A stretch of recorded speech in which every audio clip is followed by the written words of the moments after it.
gente faranduleo. I'm Jessica Costa y me encuentro aquí hoy con unos amigos nuevos míos, my newest friends, Julio and Nelson. How are we feeling today? Feel good. You feel great? Feel I amazing. love that you guys are here. It's music here in Miami week because it's Premio Nuestro. That's right. And I'm so excited for you guys because you guys have a whole lot of projects speaking about music.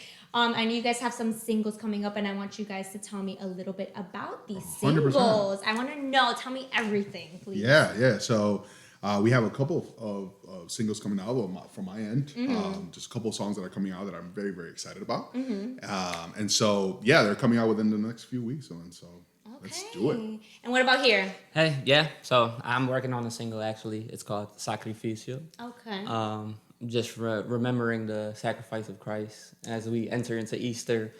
Just giving people a reminder of, why we celebrate that day. So I'm excited. I love that. And I do want to talk a little bit about your careers individually and us together because we'll get into that in a bit. Yeah. But speaking of sacrificio, that is like a term that we would use in church. It's a biblical term and stuff like that. So I want to know, how did you guys get into the Christian music world and all this fun stuff that we have here?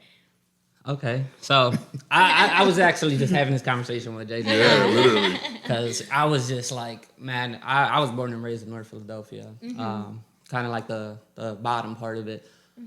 So I've always asked God, how am I still even in church? Because I'm the only one in church. My dad is, but my mom, my aunts, my uncles, my cousins, brothers, sisters, none of them are saved. None of them go to church.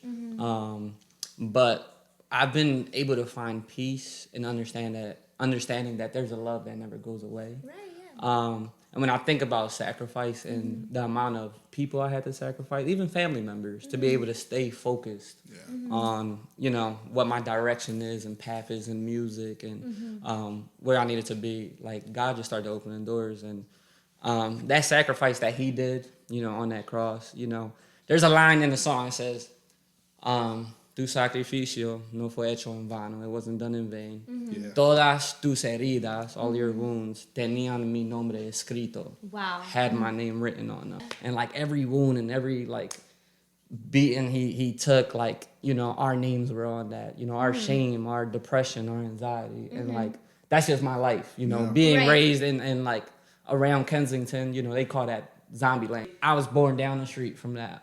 This is the biggest open air drug market in America.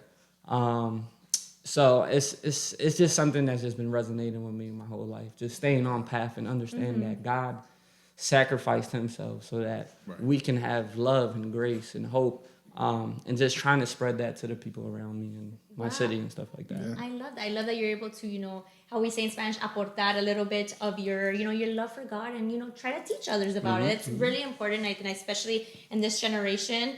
But I want to know about you. How did you get into it? Did you come from a background of family that actually, continued going to church and stuff like that? Yeah, so basically, I grew up in Puerto Rico. Okay, he's Boricua. Crecí en la iglesia. I grew up in a house where you kind of had to go to church. You had no option. You know what I'm saying? You have to go. You have to go. You have to wake up Sunday morning, get dressed, and go to church. And so it wasn't for the lack of history on my end, where the life that just happens, right? But I did grow up in church, and that's something that I've always done forever, right? But I think that one of the most impactful things is that we can get to express here with you, right?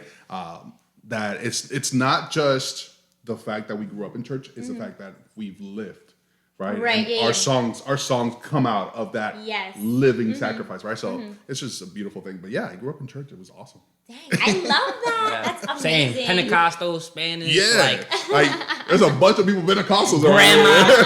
grandma praying for me in the middle of the night. Hair is going crazy, bro. That's what we did. Opening my eye, what's happening? It's great. And I want to ask you guys because, how I was mentioning a bit earlier, this generation, we're all always on social media. We don't really take time to really thank, God for for even having an extra day of life, or thanking God for our health, our family's health, our friends' health, even our dog's health, whatever it is. And I want to know if you guys have a message for them, for the youth. Yeah. You know? So I actually was looking at some statistics the other day where it says that Gen Z, this generation, has overflowed the church.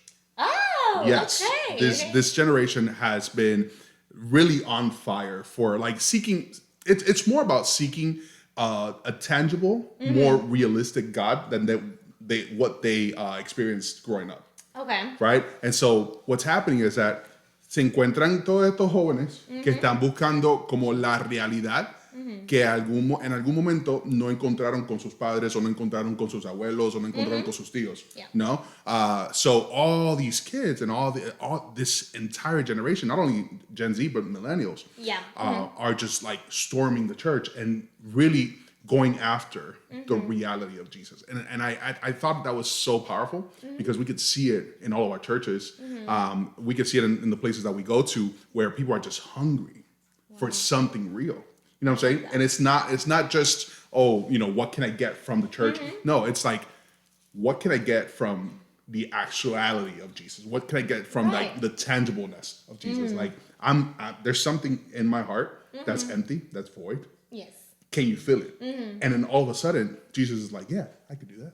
Here you go. Yep. And what we've seen is that there's a lot of youth that are just falling in love with not only church and serving in church and like doing what we do, like sing and preach and all that stuff, but like being there, finding community. And so it's just beautiful. And that's true. Speaking of like how this generation is starting to get a bit more interactive with the church and all. I've seen sometimes I'm scrolling on TikTok and it'll be like, stop for a second, I want to pray for you. I'm like, oh, okay, just like that. Yeah, just like so that. It is becoming like a trend again, like how you're saying. And now, in the topic of church and all, I know you guys have a project called The Garden. And I heard a little bit about the message behind the cameras, and I want you guys to explain this to the youth and to everybody watching. It started with Julio right here. It started with Julio. I let him start. I'll finish it. But it's for everybody. It's for everybody. This is for everybody. You know, it's interesting how growing up, and I think and I feel like a lot of the artists in the secular sector, a lot of the youth in the Christian sector, like I said, trying to find that tangible Jesus. The Garden is born out of that need, out of seeing where people just wanted something real. Yes. Right? They don't want, like, it's true, the church has been plagued with so many things that have driven people out of church. Yep. But the reality is that when we look at what Jesus always wanted from the very beginning was to have a relationship with us. He always wanted to just have a relationship with us. And so the Garden is born out of that, out of creating a space where we could come together, whether you go to church, whether you're a creative, whether you're in the secular sector, whether you're an artist, and finding your true identity within that space. I actually love the message. And I am so excited. I'm so excited for it. I'm beyond excited for you guys. But tell me a little bit on your behalf. What does it mean? I mean, like he said, the vision is an epicenter of healing for creative hearts. Yeah. So our aim and direction is for all the creatives, whether you're a photographer, videographer, graphic designer, singer, musician, do podcasts. We're trying to open up a platform for people to come and heal. People that have been carrying a lot of weight, a lot of weight, whether it's projects, whether it's like circumstances at home, whatever it is. We're trying to create an epicenter for creatives to heal. And there's so many creatives that we personally know that were in church, that left church because they were hurt by the church.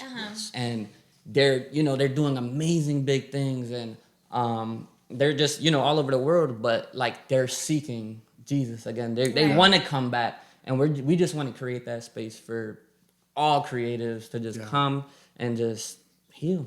Or even in the secular world, artists that have been told who they are instead of asking them, who do you want to be? Right. Who do you, inside of you? And so I think the Garden, we've created like that space where, you first have to heal before you get to know who you are. I love that. It feels like such a safe space. I haven't gone yet, but I will for sure, if I have the opportunity, if you guys ever come to Miami, I will for sure be there. Yes. With the Garden coming up, can we expect any shows, any in different cities? What can we expect? But we have a worship night coming up in San Francisco. It's going to be March 8th. But aside from that, we have a lot of worship nights coming up.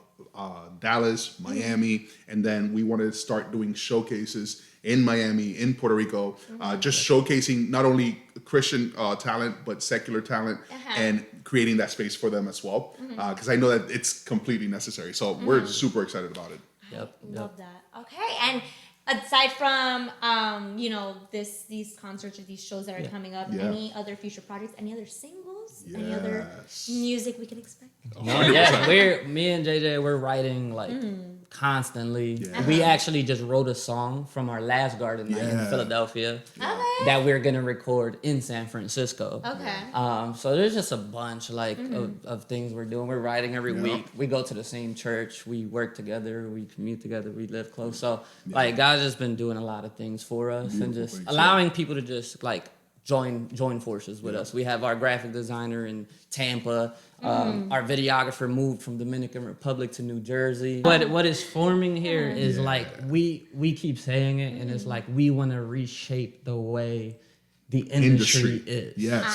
That's what we're trying to do. It's great to have a name. It's great, to have a vision to win awards, do all the stuff. But like, there's so much toxic stuff happening in the industry, whether it's Christian, secular, both. It's really toxic. Everything there is, I love that so much. And honestly, guys, I wish you guys the best. Thank you success, so much. Everything, health, everything you can think of. I haven't been to the garden to see you guys perform yet, but I know that just by the way you guys walked in, that energy will be and is present there. So thank you guys, honestly. Well, thank you for having us here. Thank you guys for coming. Man, it was great. Faranduleo, mi gente, muchas gracias por sintonizar y estar con nosotros en este episodio, en este tiempo. Esperamos que nos puedas apoyar y que puedas unirte a uno de nuestros jardines, one of our gardens. And I'm just so excited to have you guys there. Quédate conectado. Síganos. Síganos en las redes at Nelrod Jr. at Julio J. Rivera and at Garden State Revival.